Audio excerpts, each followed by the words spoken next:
We all right?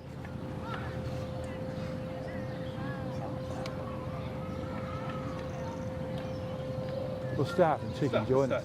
We'll start, you guys, and she'll join us in a minute or two. All right. Thank you for gathering around. It's heartening to have received the result and an endorsement of my policies and the work of the last 3 years. I'd like to thank all the people of Auckland for having faith in me. It's quite humbling to have a strong re-endorsement of what you've been doing, and I'm looking forward to 3 years of making our great city even better.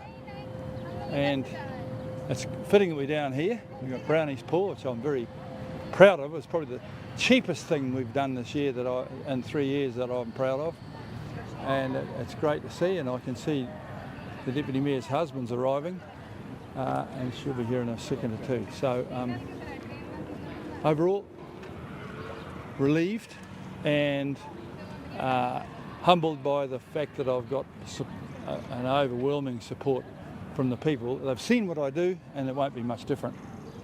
Just finished the job that I've started. I'm looking forward to getting my hands on AT. It'll take me 3 years to get that done, but I know exactly what I'm going to do there. And so you can look forward to things getting better on our public transport and our roads. With such a large majority, now does that give you a mandate to take on Wellington? Well, I'm hoping so.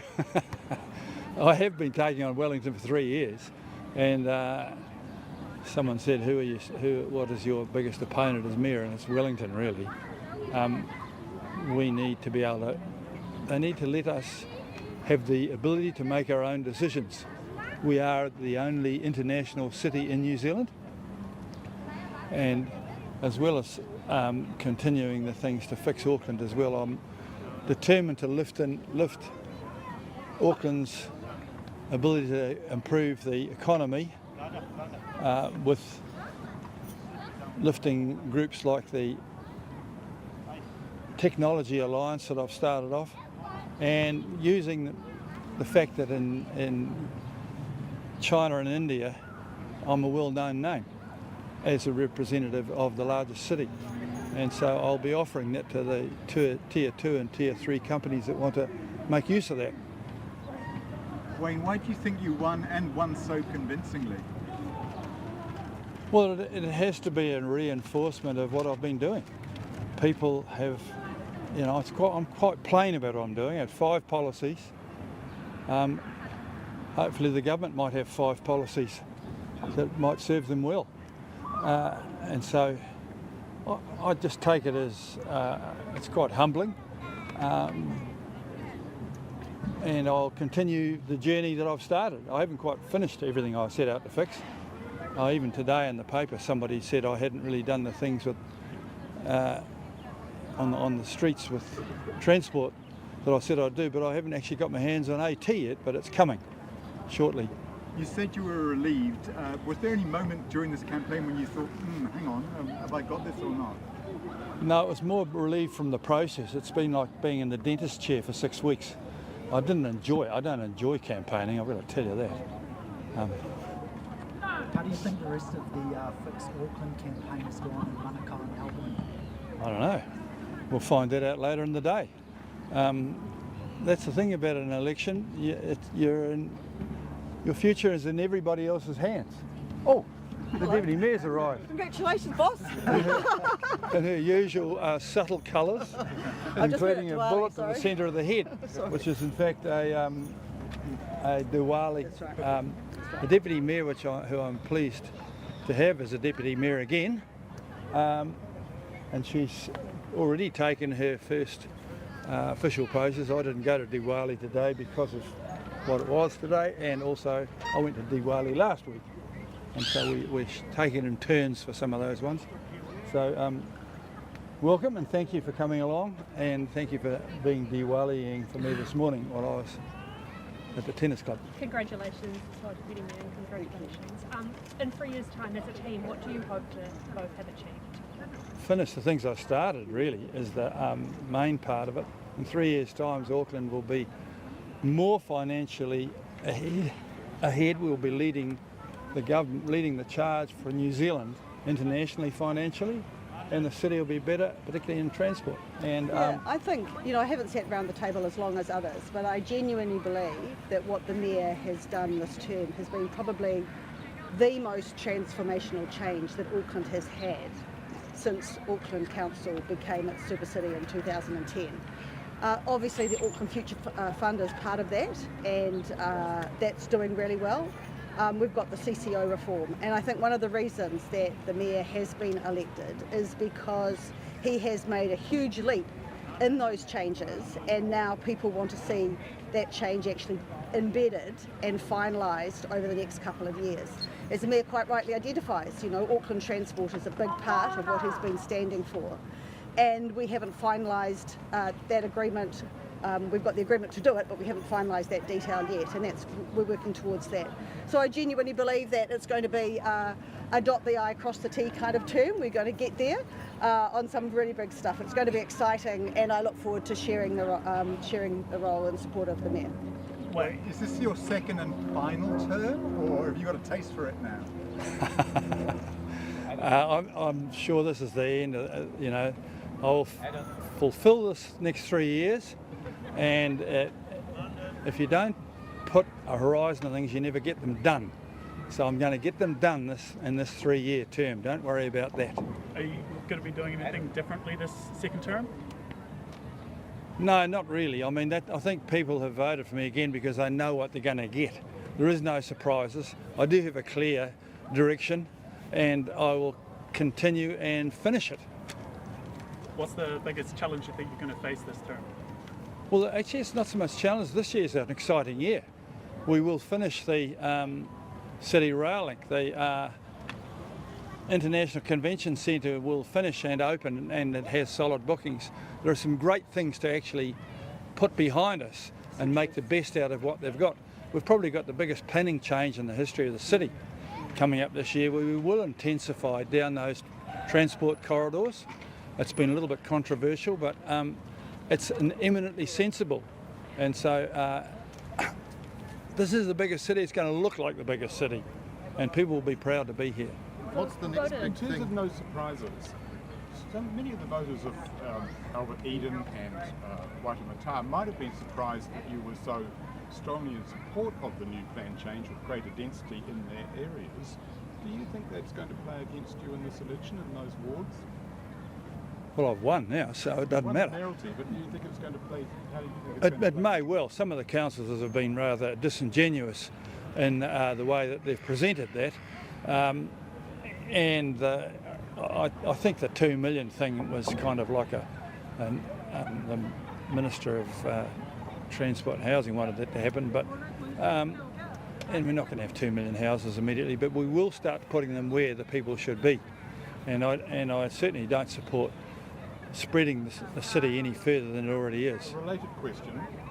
3 years ago, I don't know that you would have thought you would be the Mayor advocating for greater density around the city centre in relation to... Oh, maybe you didn't think properly. Well, I mean, I live in the city centre and I live up many stories. you would say? And so it's always struck me as sensible to do that. And I've never been a fan in chewing up our vegetable growing land in Pukekohe just for houses. I think that's a very good thing. So it's just a progression. It's not a sudden change. Voter turnout in Auckland, it's been particularly low. Why do you think that is? Well, I don't know. about the same. In local government, ratepayers generally vote and renters tend not to because they don't have, and we're getting more and more people renting. So that may well be behind it. Possibly they weren't as excited about the contest this time. You've got to ask a lot of people. Yeah, the council said anecdotally they've heard people didn't know who to vote for. What do you think about that? I think that's talking about at the lower levels of who to vote for and the local wards. And I mean, to be fair, I haven't met every local board member in the last 3 years, and I don't think you have either. No, I've been round to all of them. Yeah, but I've met all the chairs, but there's a lot of them. You voted against ballot boxes, though. Would they have helped a ballot day today? That was a cost thing. Probably it was. I think that's probably right. Do you think? I'm old school. I'd like to have it, even the central government, just have one day and you have to go along, or you don't go along. But we don't really make those rules. It's interesting that the government don't risk their lives on a month of postal voting. What's the next you a big fan thing of electronic financially that you voting? can do? Beg your pardon? What's the next big thing financially you can do for the council and ratepayers? Last time you had a pretty big program to cut, reform, restructure, but a lot of that's been done, hasn't it? What's the next? Well, I think the financial finances are in pretty good condition. That's not the issue this time. The rates are The gonna most be important higher. thing to me now is to take full advantage of taking control of Auckland Transport. I want to focus it on the remnant onto public transport. If they just focused on that, and that's probably the bit they do best anyhow, it should be great. And the New York Transit Authority just does that. And that's a big enough task for them. So I really want them to focus on that. And then I want to actually use a lot of my engineering background to do our road repairs better, to use our road corridors better. There's a lot to be done in changing the way that we do roadworks. But has the financial job been done? Is that fixed? It's certainly, compared to the government's position, it's fixed. It's an ongoing issue. You know, we did 447 last term, we did 608 this term, and we haven't stopped. I mean, we've got 87 million in this, But in this budget. is there a next phase, another frontier you want to go Well, to? I think now that we've got in place those 10 rules about how you spend money, you will watch that the wastes will drop slowly away. We're making it harder and harder for them to actually enter into dumb stuff. And so I think that it'll just be a progressive improvement. But there isn't any sudden emergent thing. I remember when I was running the hospital board, we were $100 million in loss, and people said, what are you going to do that? And there is no drawer that's got $100 million in it. Basically, we had to get 10,000 people to be $10,000 cheaper to run every year, and we got that.